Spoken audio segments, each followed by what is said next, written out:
Welcome to History Hack. If you didn't know by now, we are the revolution. That means we're sharp, witty, lots of fun, but it also means that we're essentially the peasants in Les Mis huddled round a table in the corner of the bar with no money.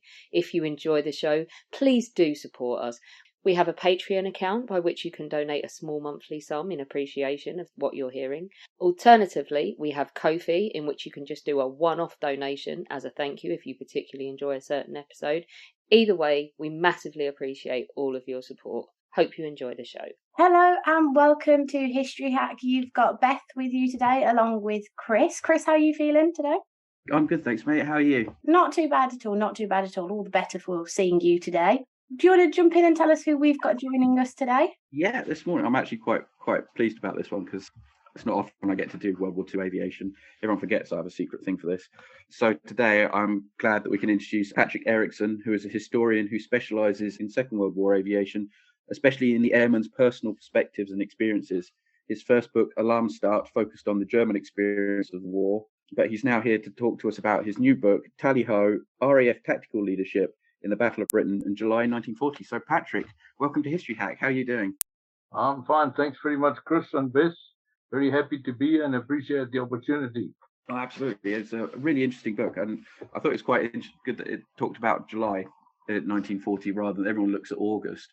But to start off, the fighter units that have been in the Battle of France didn't really get much of a chance to learn lessons about how to engage enemy bombers because the Blitzkrieg was so effective.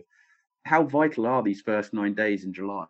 Well, I think first, just a few comments about France. When I still remember, the RAF pilots were almost all pre-war professionals. These are some of the best people around, and their proportion would go down pretty fast as active combat went on. So these are very well-trained people, very well motivated, and taking the circumstances into account, they did very well for themselves. They appreciated that a lot of what they'd been taught and the methods and so on were out of date and had to be changed, but they didn't have the opportunity to sit down and think and talk to their fellows and actually do something about that. You have to remember, in France, the accommodation was terrible. There was no mess. They would eat in some local bistro or little, village cafe. The ground crew were much worse off than the pilots were. Often the ground crew were not of their own squadron. They'd be shared between squadrons. The radar coverage was very small and minimal. There was no control system as would be there in the Battle of Britain, which is one of the very, very critical things. Radio reception, one has also to remember your radio reception for the World War II fighters in 1940 would have been about 45 miles. Yeah. And that can be extended with booster stations further forward, but that was not the case in France. So these people were fighting for their lives every day. It was chaos. They were fighting to get sleep, to get food, to get fuel. These just aren't the conditions to do anything really concrete about what you know is wrong. So once they got back to the UK, they could start to do this. But in June, after Dunkirk, they were also taking a lot of new pilots, a lot of new equipment, even new ground crew, new aircraft. And most of the incoming pilots then were no longer pre-war professionals. These are newly trained people. You have to try and get them up to being able to survive their first few combat missions and then have a chance to survive longer and become useful. So in that context, the first 9 days of July are very important because if they learned nothing else in those first 9 days, they learned about attacking single bombers or small little formations of bombers. And that's a much better lesson to absorb than going straight into formations of bombers. Yeah. And they learned pretty soon that what it would really take to destroy a bomber on average, and one must always be careful of averages and what they mean, would be an attack by a full section of 3 fighters and firing about, on average, 5,000 rounds between them, which is about the load of two and a bit fighters. So there's no ways, on average, a single British fighter could take down a German bomber. And obviously, while doing this and getting used to this, they would be thinking ahead and knowing that the large bomber formation would be coming in the future, and they would have been thinking, what can we do about them? Because that's a whole different ballgame altogether. The other thing, in early July and right through July, they were starting to use to a very small degree different methods to attack them. What they'd been taught with the so-called fighter area attacks were almost all from the rear and from the astern quarters. And this is not an efficient method, because if you think about it, the bombers are cruising at about 200 miles an hour. Your fighters are coming in at about 300 miles an hour, which means their actual approach speed is 100 miles an hour. It's slow, the differential. And the bombers' defense to the rear was stronger than in any other direction. And they were trained to fire to the rear as well. So it's really putting yourself in the worst position to do that. And obviously, when you're being shot at, you learn these kinds of lessons very fast. And some of the change methodology was deliberate and some was by accident. Really, it depends how the controllers are getting you into these German bombers. You know, do you approach them? Does the controller bring you in from behind, from the side, from the front, wherever? And this is not really that predictable, because the radar system wasn't accurate enough. The bomber's changing course while the controller is vectoring the people in. So it's a bit of a gamble where you're going to end up when you see them. But this is the whole point of this book, is I'm trying to understand what did the formation leader, whether it's the squadron leader, flight lieutenant, whatever, what did he do and what did he think when he first saw the enemy? Because you've got a minute, perhaps less, to decide how you're going to attack them, from which way. You know, are you going to put your people in line astern or keep them in the Vic, etc., etc. And also, you've got to try and survive yourself while you're doing this. It's not just an abstract thing like a military command on a battlefield where you're not under fire yourself. These people are just as much under fire, the leaders, as anyone else. So he has to make a lot of rapid decisions that are life-threatening or not in a few tens of seconds. And the accumulation of these decisions right through the battle, if they had been wrong, they would have lost the battle. They had to make enough right decisions, enough at the time, that they could cause enough casualties while not suffering too many themselves. It's a very subtle, very deadly gamble that depends on your decisions. And obviously those decisions get better the more experience you get. Absolutely. So moving into the July part of the Battle of Britain, obviously the official start date for the Battle of Britain is considered to be, it's the 10th of July. Yes. Keeps a nice firm date there that we can all work off. That's when the Luftwaffe start attacking en masse. How do the squadrons start to initially deal with this challenge that presents itself in July? Well, on July the 10th, the main big raid that got all the attention and produced most of the casualties on both sides was two Gruppen of German bombers. That's about 60 bombers coming in, Dorniers, heading for a convoy just off Folkestone. And they had an escort of 109s high up and ME-110s a bit lower down accompanying them. And this is a new tactic coming up by the Germans. As they got close to the convoy, the fighters, being faster, surged ahead and formed a circular formation just offshore of Folkestone, with the 109s on top and the 110s at medium levels. And the plan was the bombers would go over their target, the convoy, and then straight under the protection of the circling formation. So it was a sort of way of protecting them as they turned off target. Well, they weren't going to put the circle above the convoy, because then they get shot at by the AK, which nobody wants. And so they'd go under this circle and then off back across the Channel to France. That was the idea. And the RAF had never seen one of these circles before. It was something new for them. So the squadrons coming in and seeing the circle had to think up what they were going to do about it on the spot right away. And they sent in 4 squadrons that actually made contact with this lot, with the bombers and the circle. And the first 3 squadrons were distracted from their target, the bombers, to the circle. So of the 4 squadrons, 3 of them got attracted to the circle, but the controllers did a very good job, because they put the first squadron in the Spitfires on top, and they came down from the top. And the second squadron, Hurricanes, came in at medium levels. And the third squadron, again, as Spitfires, came in late at the bottom as the circles were breaking up. So the controllers already, this is the 10th of July only, were already doing a pretty clever job. And that was essential. The pilots are much more advantaged when the controller is clever. than the other way around. Anyway, so the top squadron went in, 74 Squadron, and they basically did spiral dives right down into the circle, shooting as they went. That's the best they could do. I mean, you're flying there, and suddenly you see the circle, and you've got to attack it, and you've never done it before. No one else has ever done it before. There's no pre-existing advice to depend on. And then the second squadron coming in the mid-level is 56 Squadron, and they looked at this lot, and they went straight in from the side, flew across the circles and fired on them at both sides.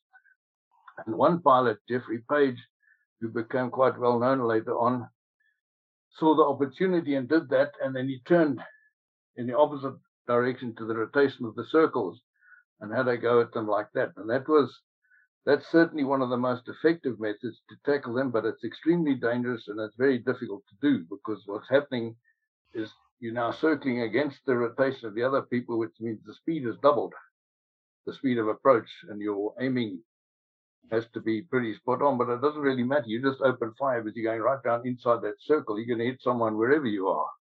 And then the third squadron just took on the stragglers as the circle broke up. So that's what happened with the circles, and then 3 out of 4 squadrons have been distracted. So the Germans achieved what they wanted. But the 4th squadron, which is 111 Squadron, was vectored in onto the bombers, basically from ahead, but several thousand feet higher up. And they didn't do a head-on attack, as you can read in probably 9 out of 10 books on the Battle of Britain. And that misunderstanding comes from reading the documentation the squadron provided, because the very first sentence or two says they approached the bombers from head on. And a lot of people haven't read further than that. And they did approach them from head on, several thousand feet above, and then they flew right past them, turned around and attacked them from behind. Yeah. So the famous head-on attack on the 10th of July didn't actually take place. But 111 Squadron was a fairly tough outfit, and they went in from behind, and their tactics were actually bad, because they went in line astern one after the other. The entire 12 aircraft came in one behind the other. So each individual aircraft was subject to the full defensive fire from the bomber formation, instead of coming in 3 or 6 abreast and spreading the fire between them.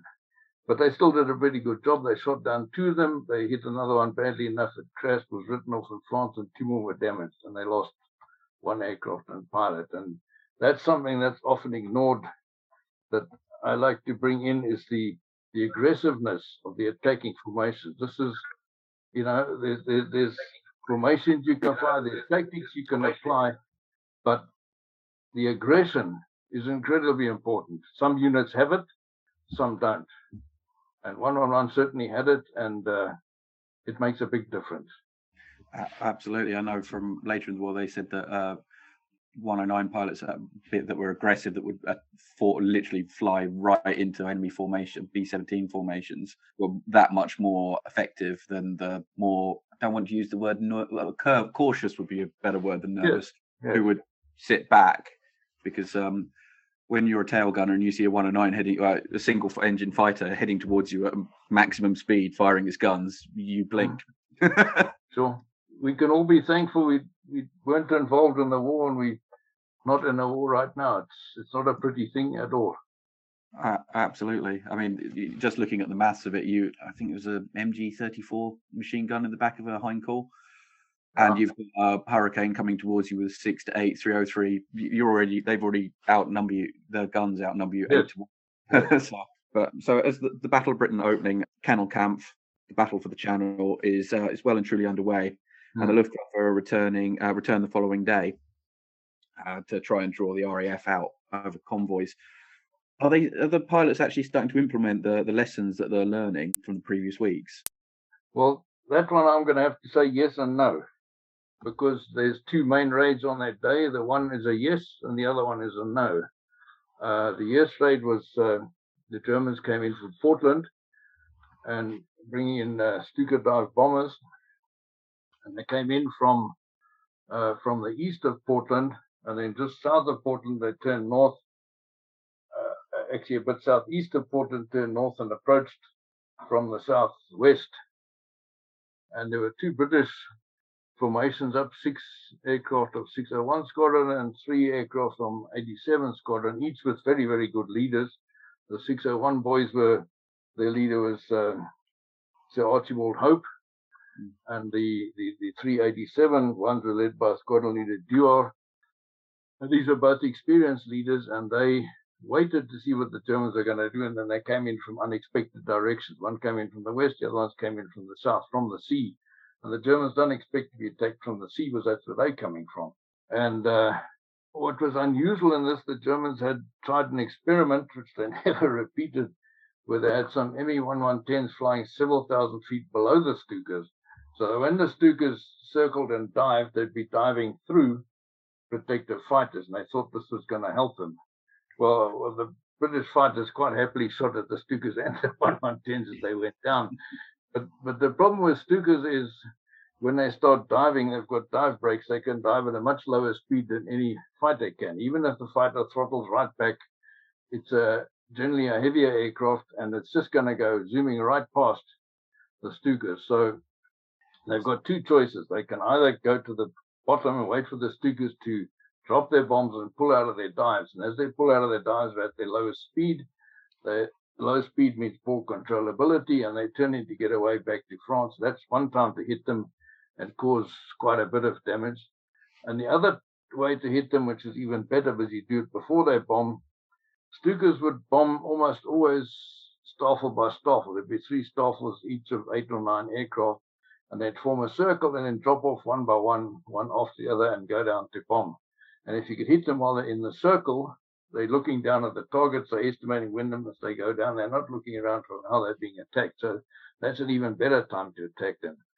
And these 2 squadrons basically did hit them at both of these events. So in that case, to answer your questions, this is the yes answer, because each of the leaders did a good job positioning themselves. They hit them at exactly the right times, and everything worked out pretty well.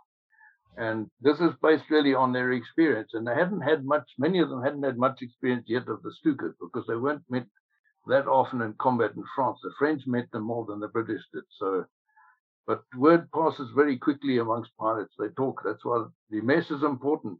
Absolutely. Because the RAF has had then, and probably still now has, the tradition that you didn't talk shop in the mess. There were no formal sit-down discussions and meetings about what are we going to do with the next raid. That was frowned upon. But informal discussion and social interaction in the mess became very important, because it passed the messages along in a socially acceptable way. And then the no example is another raid on that day, also in the Western Channel in Portsmouth, where a small bomber formation came up the Solent from the southwest. I'm sorry about all the geography, but geography is important, because you're positioning fighters, geography is the framework you do it in. And 2 squadrons are put on this, 2 full squadrons. And the first was again 601, but led by a different person, Willie Rhodes Morehouse. And he came in from behind. He halved his squadron. He sent one half up to take on the Me-1110 escort, which was a good move. But then he came in straight from behind. And once again, fine, you cause casualties, but you take casualties. And then he managed to disrupt them enough that they didn't really get very far bombing Portsmouth at all. They really missed all their targets. And as they turned off, the other squadron, 145, came in at them again from behind. So that's the no answer. They must surely by then have been aware that the best defensive fire is to the rear. But the problem is, if you vectored in and you're already behind the bombers, to get alongside them for a beam attack or way ahead of them for a head-on attack is going to take a lot of time. And by the time you get yourself placed there, they might be gone already. So, and again, you must realize these are people sitting on a parachute on a metal seat. It's not very comfortable. You're flying a fighter at 300 plus miles now. You're breathing pure oxygen. You're scared, and you're in charge. You've got to try and ensure that the people around you, most of them get out of this alive, and some of them shoot down the enemy, and that you yourself are going to be alive in 5 minutes' time. It's in that framework that the decisions are taken. So it's very easy for us to write the book now and say they should have done this or they should have done that. But put yourself in that position, it's understandable. Mistakes are always going to be made in any military operation. It's learning from them and rectifying them that really counts. Absolutely. And just to, obviously, you just highlighted for us there a couple of the different raids, and obviously you mentioned geography as well. What was the I have to say, just to keep this question quite simple to allow you to elaborate, what was the raid that wasn't? Oh, maybe the title sounds much more dramatic than reality, but it was a formation of ME-1110s coming in, caught on radar, and the radar operator would be able to see the speed. After a few minutes of tracking, they'd see that these things are coming in quite fast, and they realize they're probably fighters, and then they suspect they're fighter bombers. And that was the case here. They thought this was a fighter bomber raid coming in the Western Channel, akin to what the Province Group at 210 did on the Eastern Channel. And so they sent up fighters to intercept the so-called bombing raid. But it was actually just a group of ME-1110s escorting one or maybe two reconnaissance aircraft, nothing more. So that's what the raid that wasn't. It was seen by the radar system as a raid, but it was just fighters. And this is another example of tactical learning, because the main fighter formation that intercepted the ME-1110s got above them and watched them going around in a circle and didn't know what to do about it. And eventually, one junior pilot broke away from the back and dived straight down into the middle, and another one did a very risky maneuver, attacked him from underneath. And that broke up the circle, but that's not really the way it should be done. That's a very dangerous techniques, and no Battle of Britain RAF leader could afford to practice dangerous techniques in the long term. You could do it occasionally and get away with it. Sometimes yes, sometimes no, but not to be recommended in the long term. This is a battle of attrition. The percentages count. So there's nothing more to say about the raid that wasn't. You mentioned them already in that answer, but one of my favourite formations is Grouper 210. Who were they, and what were the challenges that they brought to the Battle of Britain? Yeah, Province Grouper 210 were a mixed bunch. Some of them came from the Stugers, some of them came from the ME-1110s, and the commander, Rubensdorfer, was actually someone that, before the unit was formed, worked at the Rechland Test Center, which is, where it's like a Farnborough, basically, the German equivalent of Farnborough. So he came from a background where experimentation and new techniques and trying out practically new ideas was part and parcel of things. And they formed this unit at the beginning of July, 3 staffers, 2 of 1110s and 1 of 109s. And so that's some of the background, and he was a pretty able commander. And the challenges they brought were this: the 1110s could come in cruising at about 4 3/4 miles a minute, and the 109s could get a bit more. They'd come in cruising at about 5 miles a minute. So this whole formation would be coming in extremely fast, and any radar tracking over any distance would probably identify them as fighters and not as a bomber threat. So that was the one problem, the speed with which they came in, and that makes it harder to vector your own fighters onto them in time to intercept them. And a formation of ME-1110s carrying bombs, you can't really do a beam attack. They're going too fast. You're either going to have to get at them head on or from behind. And the other problem, which was probably even worse, is their tactics were to go in on a heading straight for the target. So when they got near the target and saw it, and at this stage of the battle, it was mainly shipping out on the high seas or ships in harbour, they would be coming straight for it, and they just dive down and bomb and turn around and go off. So by the time the intercepting fighters got there, all they'd see is the back of them a lot of the time. But with time, the controllers learned and got the opposition there faster. But they were really difficult to counter when they were attacking on the sea and at the coastline. Once they started going inland later in August, then they become much more vulnerable, because then they are in your operational area for a much longer period of time. They can't just zip in and zip out again. And in fact, the unit got largely destroyed on the 15th of August already when they made an attack on Croydon. They lost about 5 or 6 aircraft, but they lost key personnel, including Rubensdorfer himself. So they were never quite the same again after that. Oh, absolutely. And as much as the Messerschmitt 110 is probably my favorite aircraft from the Second World War, but its abilities as a fighter are not fantastic. It's not, if the single seat fighters get amongst them, they're not that maneuverable or not as maneuverable, and so can't duel them as efficiently. And once they've dropped their bombs, they're essentially fighters again. So can I just comment on the Me-1110? Yeah, go for it. Yeah. You're quite right. They were not maneuverable. They were clumsy, and obviously a big twin-engine aircraft can never compete with a smaller single-engine aircraft in terms of turning power, maneuverability, etc. But the Spitfire and Hurricane were best below 20,000 feet, and both fighters, the 110 and the 109, best above that. The 109 even higher, up at 20,000, 30,000 feet would be their optimum level, and the 110 would do best about between 20 and 25,000 feet. Yeah. So if they managed to get into a fight at that altitude, they were much better.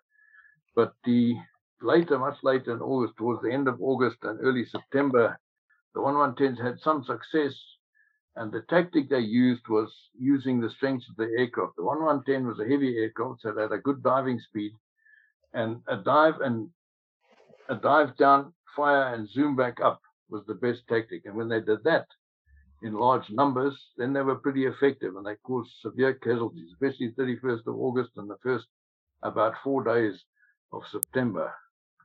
So they were not a total dead loss either. Absolutely, and they had the nose firepower of 4 machine guns and 2 cannon, which is absolutely devastating if they catch you. What's also just relevant, the cannons were in the floor of the cockpit, and the cannon breech was in the floor of the cockpit. So you can imagine the noise and the cordite gases coming out of there, and the poor rear gunner had to reload them manually when they ran out of ammunition. So it's the realities of war. Absolutely. Looks good on the design board, but not so much in practice. Yes. Sorry to split up the interesting talk about the planes there, but so the RAF and the Luftwaffe, they do have a very different approaches, don't they, to fighter combat, particularly surrounded like the German cult of the ace, don't they? There's quite a disparity between the two. Yeah, one must see this in a broader context as well. The German military had and still has a concept of kill rate, and they train and exercise and intend that their kill rate will be higher than their opponents, and they think that this is going to win them the battle. And you can understand the logic, but unfortunately, it really doesn't work that way. And they used it in the First World War, and they practiced in the Second World War, and it's always rather surprised me that they never quite got that this was not, it might have been a fight-winning tactic, and even sometimes a battle-winning tactic, but it was never a war-winning tactic. And I've never quite understood why they didn't realize that, because the German military has, what they call the Greater General Staff, which is about 100,000 people. You'd think somewhere in there's enough brains and force to try and address this, but they never really did. So, and the same applied to the Luftwaffe. The kill rate was everything. They thought if they shot down more of the enemy than they lost themselves, the fighters, they'd win the war. But the trouble is they forgot the bombers. They forgot their own bombers, taking casualties, but much worse, they forgot the enemy's bombers bombing all the stuff on the ground. In North Africa, for example, the Germans shot down droves of Allied fighters, and poorly performing ones at that, but they hardly ever touched the Allied bombers. And the Allied bombers, well, that's what stopped Rommel before Alamein. At El Halfa was the British bombers there. So this is part and parcel of the ACE complex, and I like to call it the von Richthofen complex, because von Richthofen started all this nonsense in the First World War with these 80 victories. He was the top scoring ace of the entire war, and they've never quite got over that. They still can't understand how they lost the war because they had the best guy in the war. But this is not what wins wars. Wars are won by your average fighters, your average pilots. That's what counts. What are the achievements of your average pilots? Do they shoot down half an aircraft, one aircraft, one and a half? That's what matters. Not if one individual shoots down 80 or 100 or whatever. And Well, von Richthofen at minimum was a sociopath. He awarded himself a silver cup for every victim, and he had a special room at home in which he put up a piece of the aeroplane of each one he shot down with a little silver cup next to it. Now, this is not normal behavior of a normal human being that's totally sane. But that being said, this sort of mystique of von Richthofen spread into the Second World War. And before the war, their primary fighter unit was called the Richthofen Geschwader, that's JG2. And the ace concept just kept going. It never stopped. And it's operationally unproductive, because what happens is, the Germans being fairly authoritarian in their approach to many things, including war, the leaders get to do the attacking and get to shoot down the victories and get the glory. This is what happens. And so when you've got a fighter group going along, 30-odd fighters, the group and commander is flying in front, but he's got all these guys above him and behind him, so he's pretty safe. And he gets to go down and make the attack and zoom straight back up again into the protection. And so it goes on down the line. The next guy to get an opportunity will be the Staffel commander and so on. And the poor guys at the back and everywhere else, the ordinary guys, are getting very little opportunity. So to make these aces and to get these huge scores, which they certainly got and they certainly achieved, your average pilot is being denied opportunities. And if they've got 30 planes, 4 or 5 are doing the attacking, the other 25 are sitting up top, giving them top cover. The RAF has a squadron of 12, the 12 planes go in, all of them. It's teamwork. And it's average scoring and it's attrition. That's how the RAF fight. So it's a totally different culture of battle and of causing and taking casualties.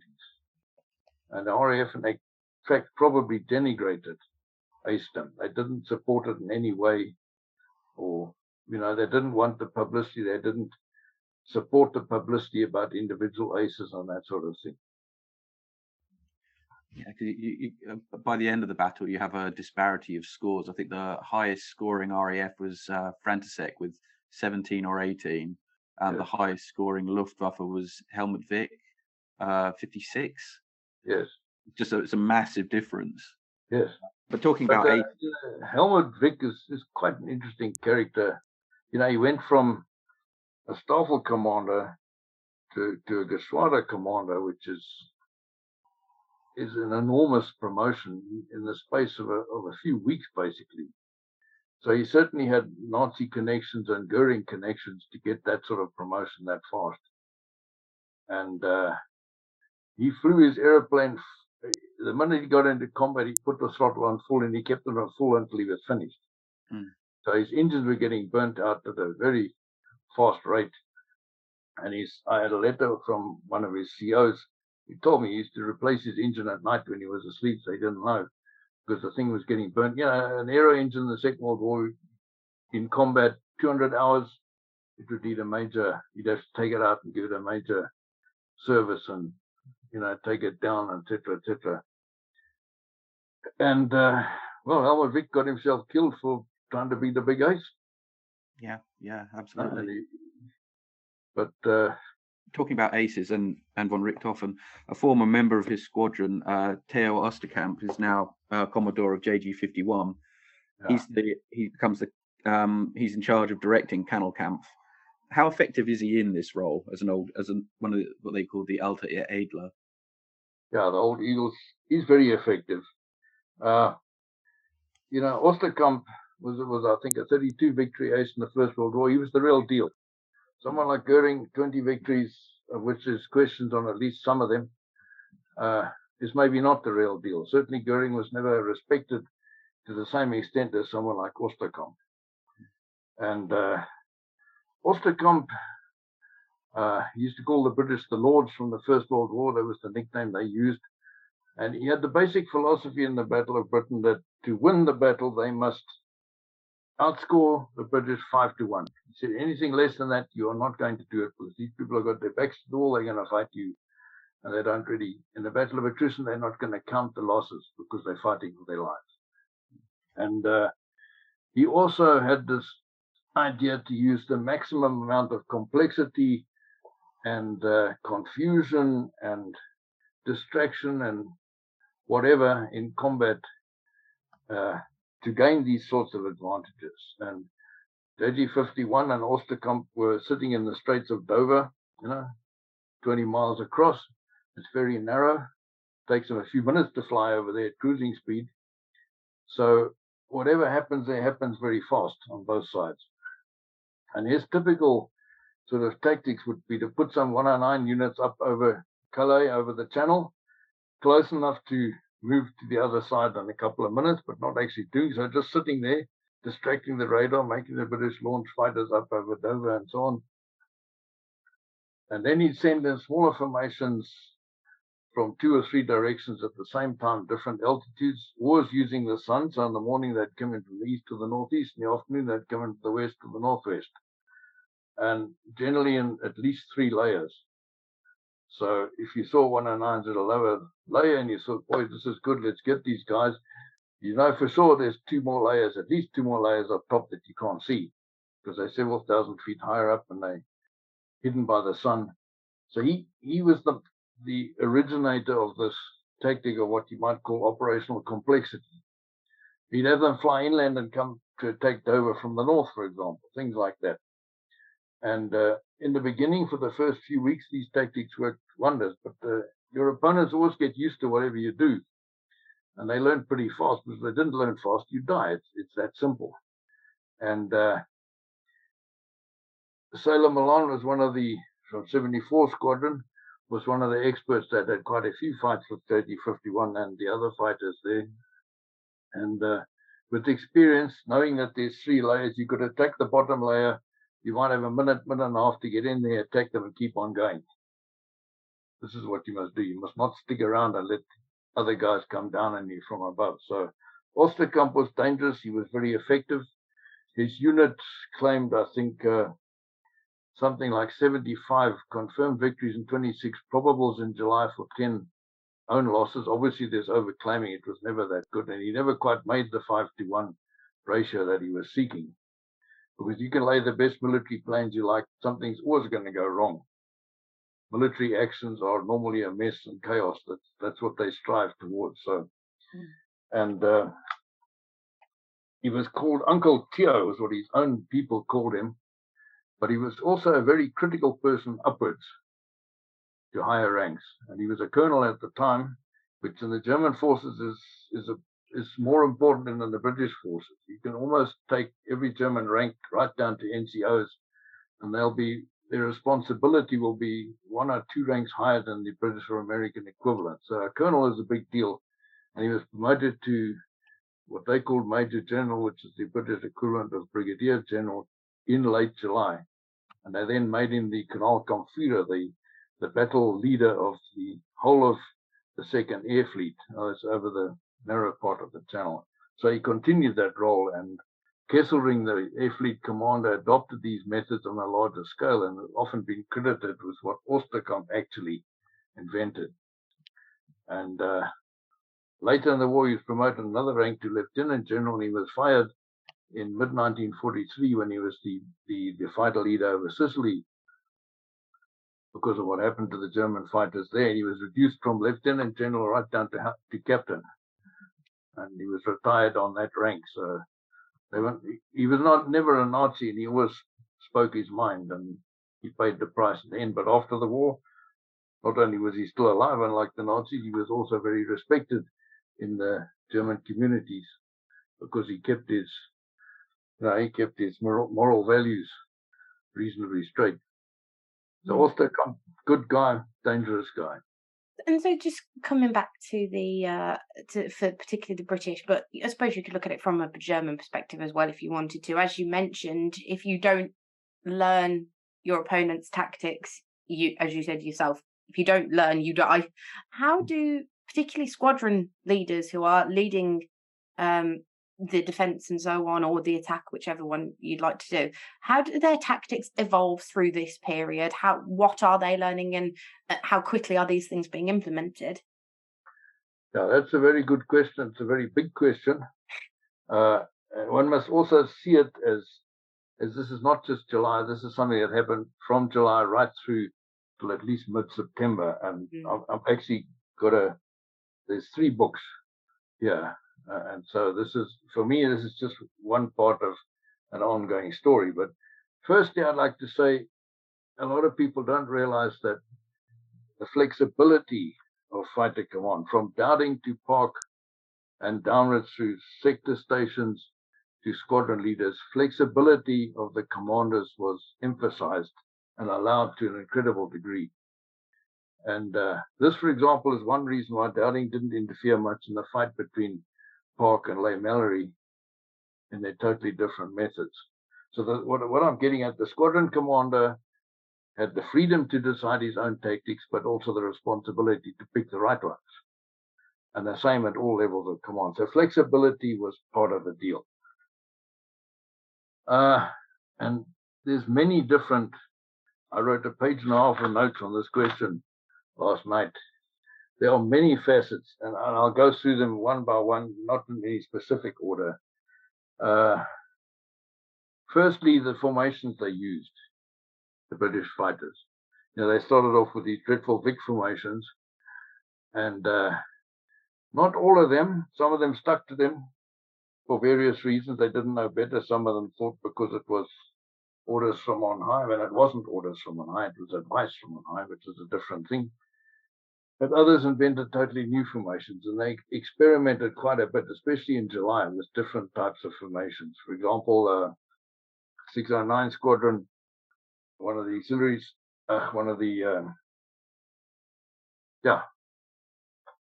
what you might call citizen squadrons, non-professional squadrons. They had, for example, 3 sections, one in the middle, one on either side, 1,500 feet higher up, and the 4th section right at the back, 2,000 feet higher up at the back, is what you call weavers, and so on. And there's many different formations they tried, but some people tried pairs, like the Germans very soon, already in July.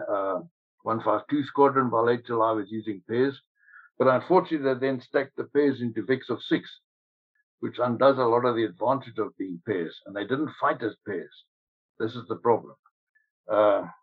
615 Squadron tried pairs once and never tried them again.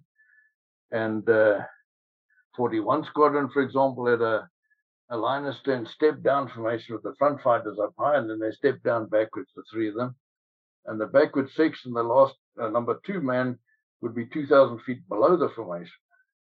The German fighters used to like to dive down behind the British fighter formation and then pull up and shoot at them from underneath in their blind spot, and this was to block that. So there was this continuous process of squadron leaders trying out different fighter formations and seeing how they worked in combat. Not all squadrons, but a number of them did a lot of this sort of thing. And interestingly, a lot of the changes and evolution in tactics on the British side came from Hornchurch, 74 Squadron, 65 Squadron, 54 Squadron, later 41 Squadron, all Spitfire squadrons, and interestingly from 13 Group in Scotland. The first beam attacks on bombers, the first head-on attacks on bombers were done by 602 and 603 Squadron in Scotland. And what I've never been able to establish to any degree is how the results of this experimentation spread to other units. I don't know, because there's nothing in the documentation to really give you a means of tracking that. It must have been by word of mouth, I would guess. The intelligence reports and the combat reports every day are going from the individual pilots up into the 11 group headquarters and the fighter command headquarters, but I'm not sure whether they are distributed from there back down again. I don't think they were. It would have been too much paperwork for everyone to read. Anyway, so the formations is one part of it.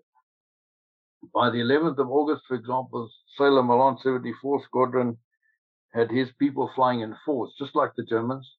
And when they hit combat, they split up into pairs, into fixed pairs. So it took about a month for them to start making effective counter moves to improve their formations. But having said all of this, one must bear in mind that it doesn't matter what formation you're flying from your airfield till you meet contact. It's only once you make contact that the formation might count for something. And the famous finger 4 formation of 2 pairs, like the 4 fingers of a hand, that is a formation to be used when you're expecting trouble, but you don't know where it's from. It's a search type formation. And that's not going to help you any when you see a bomber formation, you've got to attack it. It really doesn't matter too much then what sort of formation you're in at all, because you're going into bombers, and the bombers gunners, and they're going to let fly at everything anyway. So one mustn't read too little and one mustn't read too much into the whole formation story. It's been overdone a bit. So that's one aspect. Second, the amount of ammunition they carried. They were supposed to carry 2,400 rounds in the Spitfire and the Hurricane, and that give you about 15, 16 seconds of firing. And many of them very fast started using more rounds. 74 Squadron, for example, used 2,720, and 603 Squadron 2,800 rounds. And that's a few more seconds of firing. That can be the difference between success and failure and life and death. It's important. You give yourself every single advantage you can. Basic lessons from France already, from Dunkirk, was get in close, get in fast, and get out fast. And get in close meant the gun harmonization distance. So this is another change that happened very fast, led largely from Hornchurch. Colin Gray, New Zealander, 54 Squadron, Sailor Milan, 74 Squadron, and Robin Hood, Robin is his nickname, the leader of 41 Squadron, all from Hornchurch. The recommended distance of gun harmonization was 400 yards. They changed it to 250, and 41 Squadron made even 150 yards. And that meant you had to get in close to hit, because before the harmonization, the fire is spread. After the harmonization, it's spread even more. So you have to get in close and hit them hard, because you might be pushing out hundreds of rounds in a short period of time, but not many of them are hitting. And these are 303 rounds. It's rifle caliber machine guns. It hasn't got enough hitting power to take down a big aircraft. An Me-1110 or a German bomber could take 400 or 500 hits without necessarily being destroyed at all. It depends very much where they are. Are they hitting fuel systems, oil systems, engines, etc., etc.? So, next one. Yeah, the other thing about the guns, a lot of people think, you read a lot about tracer bullets in the guns, and you even see pictures where all 8 guns are firing tracer, but in reality, tracer bullets were very expensive and very rare. So of the 8 guns, 5 are firing ball ammunition, solid ammunition, 2 are firing armor piercing, and 1 gun is firing a little bit of tracer and mainly the DeWild ammunition, which is lightly explosive. The DeWild round, when it hits, makes a little explosion and a little flash. So it's often misinterpreted as a tracer round, which it's not. A tracer round is ignited from leaving the gun all the way to the target. So they didn't have tracer to help them very much at all. Yeah, and then the method of attack on the bombers evolved, but not so much in July. July was still dominated by the stern attacks on bombers. There weren't that many attacks on large bomber formations. There might have been 8 or 10 in the whole of July.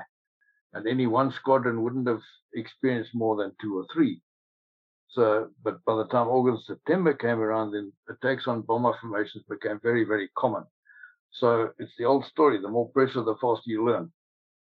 But the first beam attacks were done already in the 4th of July by a sergeant pilot, 79 Squadron. It cost him his life too, but he made beam attacks on bombers on the 4th of July already.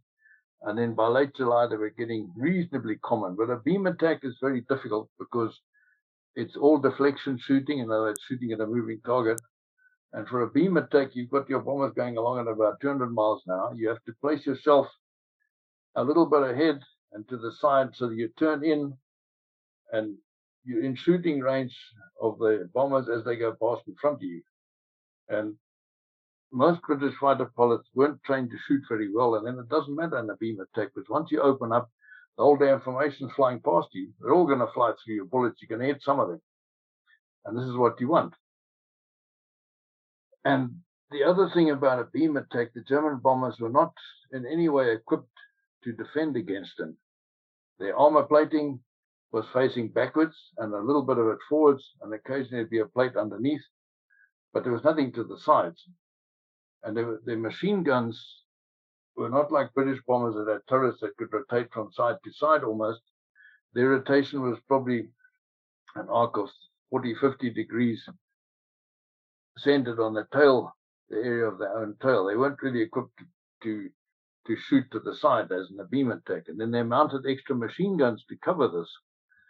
But without armor protection, and a single machine gun and 8 guns coming at you, it's not such a good deal at all. And one of the German bombers, the Heinkel 111, they put up a piece of armor between the 2 extra gunners to the side, but the one guy was behind the armor, the other poor guy was in front of the armor, which doesn't help him very much. So the beam attack, difficult to perform, took a lot of getting used to and experience, but very effective, especially for pilots that are not very good at aiming, which is your average pilot. Again, one comes back to the importance of the average pilot, not the ace. And then the first head-on attack was also made in the first few days of July by someone from 602 Squadron and 13 Group, and but never really practiced much in July at all.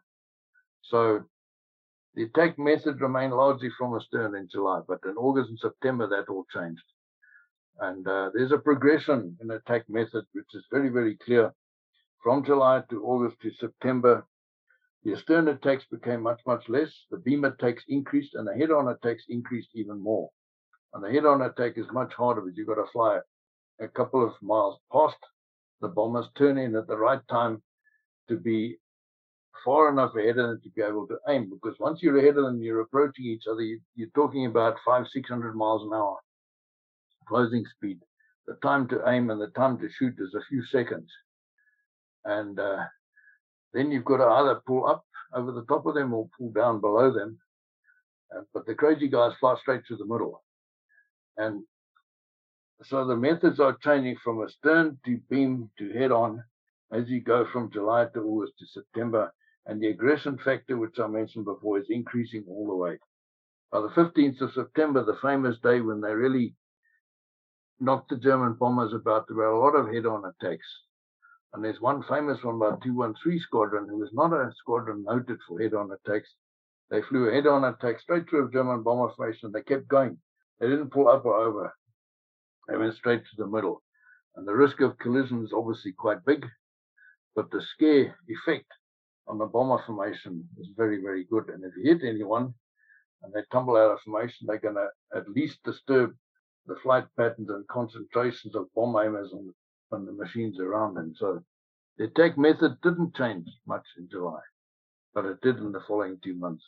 Yeah, the other thing that's often neglected is it's not only the RAF pilots whose expertise is increasing, it's also the controllers. The controllers are getting rapidly very good at their job. In July already, the controllers were learning their job to a very great degree, and they were placing their fighters in the right positions. Now, this does not always mean putting your fighters 10,000 feet above the enemy. That might make some fighter pilots very happy because then they can dive down on them in relative safety and attack them. But if you do that too much, you stand a good chance of missing the bomber formation altogether. So the controllers had to put some Spitfire squadrons up high to take on the escort fighters. They had to put Hurricanes in at medium levels, 18,000 odd feet, 15, 20,000, to bring them in at the same level as the bombers, or slightly above. And they got better and better at doing this. So it's not just pilots, or if pilots are getting better, the controllers are getting better as well. And the controllers were typically ex-fighter pilots, some of them from the early battle. Some of the July pilots ended up as controllers on all this. Yeah, I think the final point of what was being learned in July and right through the battle was a very subtle, dangerous decision that the squadron commander had to make when you see the enemy. Because until you see them, you don't know what you're dealing with. The radar would not be able to tell you too much about what's coming in. They might be able to tell you it's fighters or bombers, but once you see them, you see, okay, it's a Junkers 88 or a Dornier or whatever it is, and the different types of bombers are to a certain extent going to change the method you might use to attack them. So you see the formation, you see how many there are, you see what their formation is, or they're stacked up behind each other, or they're flying parallel to each other, next to each other, and you see where are the fighters, how many layers are there. You probably won't see more than the lower two, or are there fighters flying in between them? And what's the height spacing between the fighters and the bombers? Is there enough height, in other words, time, for you to get your squadron in there and make some sort of attack? And then what sort of attack are you going to make? Now, you've got to do all of this while you're flying at 300 miles an hour towards them, and you've got to make your turns to bring in from behind, from the side, from the front, in enough time to make it effective. And the old story comes back. You've got to do it in such a way that you can cause enough casualties to make it worthwhile, lessen your own losses, and try and stay alive yourself. This is all part of the deal of a decision that has to be made in a few tens of seconds, maybe a minute. And you've got to understand this is done every day. This is repeated day after day after day. And the responsibility and the load on the squadron leader is much, much greater than on the ordinary pilots who are following orders and having the thinking done for them. And you have also to remember, when the poor squadron leader gets on the ground, he's in command of several hundred men. Their welfare, their activities, this is his responsibility. And who gets to write? That's a high stress thing to have to do. And it's there, not quite daily, but often enough, unfortunately. Well, I was going to ask about how the RAF managed to break through the bomber formations, but you've pretty much covered that one already. Yeah, I was going to ask about how RAF Bomber Command had the belief that if you flew in disciplined formations, you'd be able to see off fighter attacks, and that the Luftwaffe trusted in the same sort of thing. But and ask you how the RAF managed to puncture the formations, but you pretty much answered that one already. Yeah, I mean, the irony of the whole thing is the people that break up the formations and really face the danger and take the risks and the casualties are not then the ones that finally shoot down the bombers that are dispersed and damaged in the breakup attacks. That's other people that get to do that. And that's obviously with all well, not all, but a lot of the overclaiming comes in. 2 or 3 or even more aircraft are shooting in the long term in different places at the same aircraft. But to break up the methods, you've really got 3 choices: from the back, from the beam, from head on. And there's a definite evolution in July, which is predominantly from astern or one of the 2 quarters astern, and then during August, beam attacks, and to a lesser extent, head-on attacks start coming in. But by September, the overall experience and the message spread brought in the head-on attacks supported by beam attacks almost exclusively. If there was any choice to the commander when faced with an interception, if there was room to do it, he would do a head-on or beam attack to the exclusion of anything else. And that's critical. And I say it somewhere in the book, if the RAF hadn't attacked under unfavorable situations, which they had to do again and again and again, they would never have won the battle. They had to take the risks, they had to take the casualties, they had to do the attacks when they intercepted, whatever the circumstances. They had no real choice, else they would have lost. Because the Germans did have choice. The German fighters had choice. The survival of their country did not depend on them being successful against the RAF. It's the other way around, very much did affect the survival of the country. It's a bit like Ukraine and Russia. The Ukrainians can't afford to lose. It's the same situation. It's motivation, which is morale, all important. Absolutely. So, Patrick, you've given us a very wonderful overview of your book.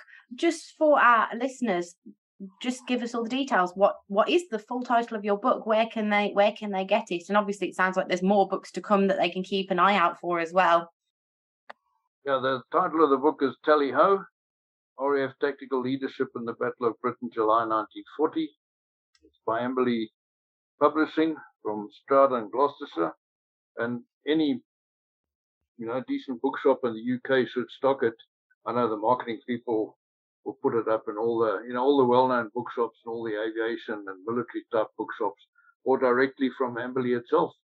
Yeah, no, this has been really interesting, really in depth. Thanks very much for coming on and talking to us about it. It's been my pleasure. Thanks for the opportunity. I appreciate it. Absolutely. You have to come back when you've done August. Our incredible guests give us 45 minutes of their time to join us and talk about their work or their new book.